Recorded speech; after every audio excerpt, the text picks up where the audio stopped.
thing? Has that been something that you've been doing for a while, or is this something that you kind of got into recently?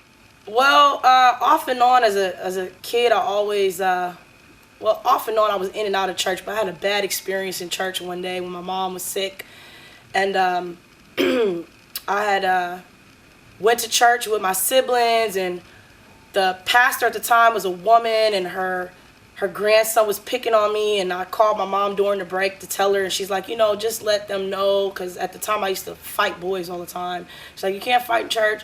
So then when I told them, I thought everything was cool, and they started up the second part of church, putting baby oil on my forehead, talking in tongues around me, saying I had the devil in me and all kind of stuff. And I'm like, man, I'm trying not to whoop them and be cool and honest and like go to y'all do this. So that kind of strayed me away from the church for a minute.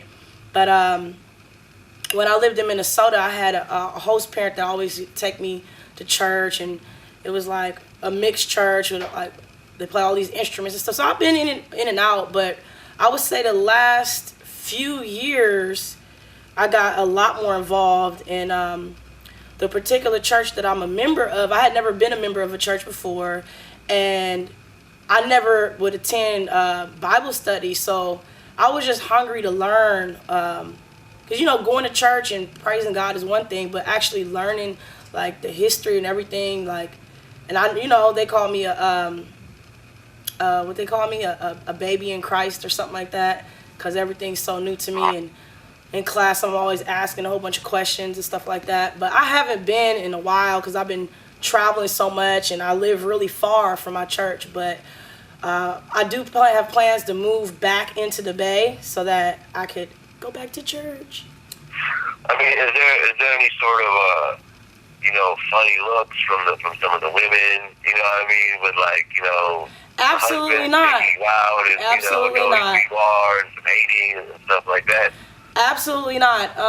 Honestly, I mean, because Pinky the porn star, Pinky XXX, that's not, who I am every day. That's just a part of what I do, or a part of who I am, but what I do doesn't make me who I am. So my church family love me. They absolutely adore me, and like every time I'm there, I'm happy. I got like from old to young people, like, hug me or embrace me, and it's not, I never get any dirty looks. I mean, sometimes when we travel to other churches, like I'll get like some of the younger kids whispering or hitting me on Twitter or Instagram afterwards, oh, you was at my church today, or but no one's never said anything. I'm sure people might say stuff behind my back, but I mean, that's everywhere. But in person, it's all love. Okay. I mean, any plans to, maybe become a pastor or a preacher yourself? Maybe no, in the future? No, I don't have any plans to do that. My aunt is a missionary, and she's like, come on, Sarah, you want to do it too. And she's like trying to convince me to take a trip with her to Africa, because they, the missionaries go and spread the good news about Jesus and build houses and teach people how to speak English and stuff like that. And I'm like, that's way too big of a commitment for me. Like, I can't just stop my life to do that. I mean, maybe if I was a different person, but I can't.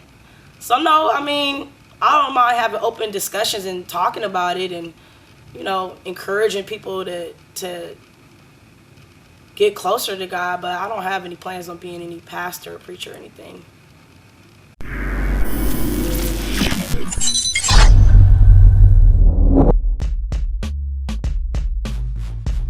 Last time I checked, Cat Williams is either going to end up dead or living forever. And those two choices are fine. The real question is, if he were to die, would anyone care? And it makes him seem like one of the greatest philosophers of the world, because his pen told you this years ago. He wrote what's happening nowadays. He's seen it. So it puts him on a level of a spirit or a god.